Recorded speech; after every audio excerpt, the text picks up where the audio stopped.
اللہ تعالیٰ نے جب انسان بنانا چاہا، انسان کی تخلیق کرنا چاہی، تو حضرت جبرائیل علیہ السلام کو حکم دیا زمین پر جاؤ، زمین سے تھوڑی سی مٹی لے کر آؤ۔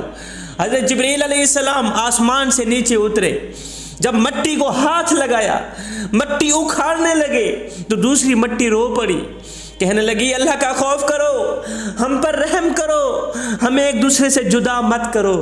حضرت جبرائیل علیہ السلام کو رحم آیا، خدا کا خوف آیا، خالی ہاتھ واپس چلے گئے۔ پھر میرے اللہ نے حضرت میکائیل علیہ السلام کو حکم دیا جاؤ زمین سے تھوڑی سی مٹی لے کر آؤ، میں نے انسان کی تخلیق کرنی ہے، میں نے انسان کو پیدا کرنا ہے۔ حضرت میکائیل علیہ السلام آسمان سے نیچے اترے، زمین پر آئے، جیسے ہی ہاتھ رکھا مٹی اکھاڑنے لگے تو دوسری مٹی رو پڑی، خدا کا خوف کرو، اللہ کا رحم کرو، ہمیں ایک دوسرے سے جدا مت کرو۔ حضرت میکائیل علیہ السلام کو بھی اللہ کا رحم آیا، خالی ہاتھ واپس چلے گئے۔ جبرائیل علیہ السلام بھی خالی ہاتھ واپس چلے گئے۔ میکائیل علیہ السلام کو بھی خدا کا خوف آیا، رحم آیا، وہ بھی خالی ہاتھ چلے گئے۔ پھر میرے اللہ نے حضرت عزرائیل علیہ السلام کو زمین پر بھیجا کہ جاؤ تھوڑی سی مٹی لے کر آؤ، میں نے انسان کی تخلیق کرنی ہے، میں نے آدم کو پیدا کرنا ہے۔ آئے حضرت عزرائیل علیہ السلام جب آسمان سے نیچے اترے، زمین پر آئے، جیسے ہی زمین پر ہاتھ رکھا مٹی اکھاڑنے لگے، دوسری مٹی رو پڑی، خدا کا خوف کرو، ہم پر رحم کرو، ہمیں ایک دوسرے سے جدا مت کرو۔ مٹی کا رونا دھونا دیکھ کر، مٹی کا تڑپنا دیکھ کر حضرت عزرائیل علیہ السلام مٹی سے مخاطب ہو کر کہنے لگے مٹی میں کیا کروں، تیرا رونا دیکھوں یا رب کا حکم دیکھوں، تیرا تڑپنا دیکھوں یا اپنے کریم رب کا حکم دیکھوں۔ ہائے زمین روتی رہی، مٹی تڑپتی رہی، حضرت عزرائیل علیہ السلام مٹی کو اکھاڑ کر اپنے کریم رب کے حکم کو اپنے سر آنکھوں پہ رکھتے ہوئے مٹی اکھاڑ کر اللہ کے حضور پیش کر دی۔ عزرائیل کے ہاتھ میں مٹی دیکھی تو میرے اللہ نے فرمایا عزرائیل انسان میں پیدا کر رہا ہوں، جان نکالنے کی ڈیوٹی تیری ہے، انسان میں تخلیق کر رہا ہوں، روح نکالنے کی ڈیوٹی تیری ہے۔ اے عزرائیل جب میرا حکم آ جائے، جب اوپر سے فیصلے آ جائیں، پھر چاہے ساری کائنات کیوں نہ روتی رہے، جسم سے روح نکال لینا۔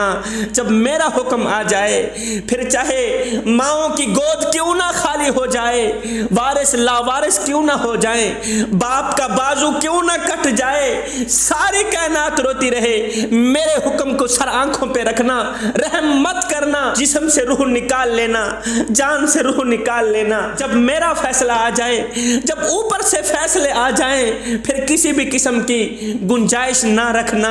حضرت ابراہیم بن ادھم رحمت اللہ تعالی علیہ کے پاس ایک شخص آیا، کہنے لگا حضرت میں گناہ کرنا چاہتا ہوں۔ آپ نے فرمایا بالکل کر، اللہ کا رزق کھانا چھوڑ دے پھر گناہ کرتا رہے۔ اس نے کہا حضرت یہ نہیں ہو سکتا۔ حضرت ابراہیم بن ادھم رحمت اللہ تعالی علیہ نے فرمایا اللہ کی زمین سے نکل جا پھر گناہ کرتا رہے۔ کہا حضرت یہ بھی نہیں ہو سکتا۔ اچھا اللہ کی چھت سے نکل جا، اللہ کے سائے سے نکل جا پھر گناہ کرتا رہے۔ کہا حضرت یہ بھی نہیں ہو سکتا۔ کہا جب حضرت عزرائیل علیہ السلام روح نکالنے کے لیے آئیں گے، اس وقت عزرائیل علیہ السلام کو کہنا کہ 2-4 سال مہلت اور دی جائے مجھے، 70 سال میری عمر بربادی میں گزر گئی، میں نے 70 سال کی عمر غفلت میں گزار دی، 2-4 سال مہلت اور دے دو تاکہ ان 2-4 سالوں میں اپنے کریم رب کے ساتھ اپنا معاملہ درست کر لوں، اپنے کریم رب سے صلح کر لوں۔ کہا حضرت عزرائیل ہرگز مہلت نہیں دے گا، عزرائیل ہرگز اجازت نہیں دے گا۔ جب عزرائیل آ جائے گا پھر بچے یتیم کیوں نہ ہو جائیں، ماؤں کی گود خالی کیوں نہ ہو جائے۔ جب عزرائیل آئے گا روح نکال کے چلا ہی جائے گا۔ جوانو وہ دن آنے والا ہے، اوپر سے فیصلے ہو گئے ہیں، فیصلے کب کے سنا دیے گئے، وہ وقت آنے والا ہے، وہ گھڑیاں آنے والی ہیں، وہ لمحات آنے والے ہیں۔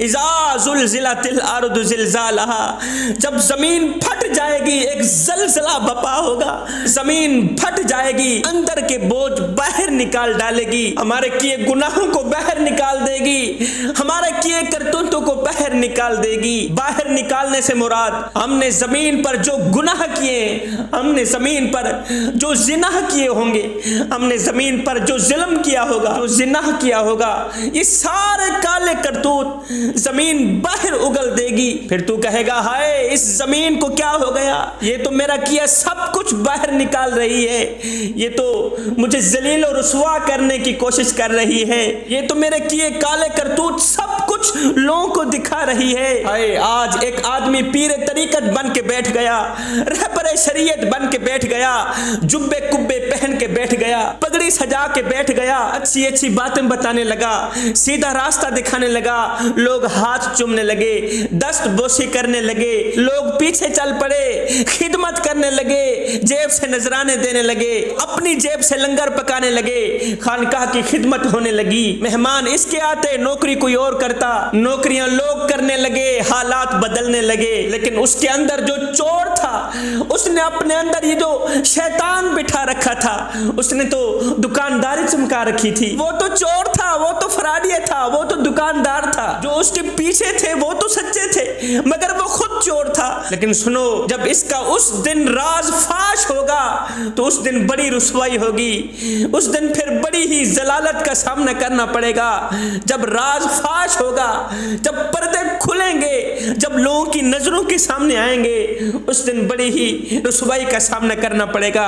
وہ دن آنے والا ہے, اذا زلزلت الارض زلزالہا, جب زلزلہ آئے گا, زمین اندر کے بوجھ باہر نکال دے گی, تمہارے کیے کالے کرتوت تمہاری نظروں کے سامنے آ جائیں گے. پھر تو کہے گا, ہائے زمین کو کیا ہو گیا, اس نے تو میری پگڑی کے اندر چھپی دکانداری کو ظاہر کر دیا, اس نے تو میرے جبے کے اندر چھپے شیطان کو ظاہر کر دیا, اچھی اچھی باتوں کے اندر چھپی دکانداری کو ظاہر کر دی. زمین کہے گی, چپ کر, تو چہرے کا تو نیک تھا, تو چہرے کا تو متقی پرہیزگار تھا, درویش تھا, تیرے اندر جو کچھ تھا آج تیرے عقیدت مندوں کو وہ سب کچھ دکھایا جائے گا. ایک آدمی دیندار تھا, جبہ کبہ سجایا ہوا تھا, سر پہ پگڑی رکھی ہوئی تھی, ہاتھ میں تسبیح تھی, ٹک ٹک لگی ہوئی تھی, جا رہا تھا, ادھر سے ایک ناچنے والی فاحشہ عورت آ رہی تھی, طوائف عورت آ رہی تھی. اس دیندار نے اس طوائف کو تبلیغ کرنا شروع کر دی, کہا ارے بس کر, ناچنا کودنا بند کر دے, بس کر سیانی بن جا. جب اس نے کہا نا بس کر سیانی بن جا, تو اس طوائف نے ایک رلا دینے والا جملہ بولا, جسے سن کر یہ اللہ والا دیندار بے ہوش ہو کر زمین پہ گر پڑا. اس طوائف نے کہا, ناچنے والے نے کہا, او بابا جی میں جو ہوں وہ نظر بھی آ رہی ہوں, میں جو کچھ ہوں وہ دکھائی بھی دے رہی ہوں, اب تو بتا جس طرح تو دکھائی دے رہا ہے, جس طرح تو نظر آ رہا ہے, اس طرح اندر سے بھی ہے کہ نہیں. تو نے جبہ کبہ تو سجا رکھا ہے, سر پہ پگڑی تو پہن رکھی ہے, ہاتھ میں تسبیح تو پکڑ رکھی ہے, یہ بتا جس طرح تو نظر آ رہا ہے اس طرح اندر کا ہے کہ نہیں. یہ دیندار زمین پہ گر پڑا, بے ہوش ہو گیا. جب اسے ہوش آئی تو لوگوں نے پوچھا, بابا جی آج پھر کسی صوفی کا کلام سنا ہوگا, آج پھر بے ہوش ہو گئے. کہا نہیں میاں, آج کسی صوفی کے کلام نے مجھے نہیں رلایا, آج ایک طوائف ناچنے والی عورت کے جملے نے مجھے رلا دیا.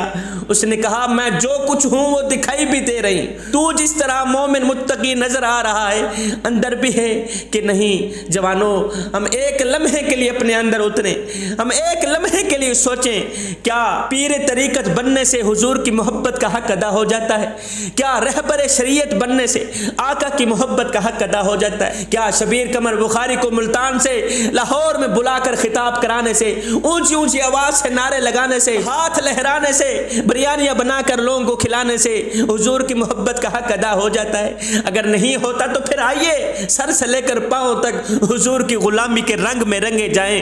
میرے حضرت فرماتے ہیں, میاں یہ نہ ہو کہ کوئی تم سے پوچھے کہ تم کون ہوتے ہو اور تمہیں شناختی کارڈ دکھانا پڑے. دیکھو جی مذہب کے خانے میں اسلام لکھا ہے, ہم لوگ مسلمان ہوتے ہیں. فرمایا نہ بندے نہ, کسی کو پوچھنا بھی نہ پڑے, تجھے بتانا بھی نہ پڑے. تیری وضاقت, تیرا طرز زندگی اور تیرا انداز معاشرت اس طرح کا ہونا چاہیے کہ تو دور سے آ رہا ہو, کوئی تجھے دیکھے تو فوراً کہے یہ کوئی عام نہیں آ رہا, یہ تو میرے محمد کا غلام آ رہا ہے.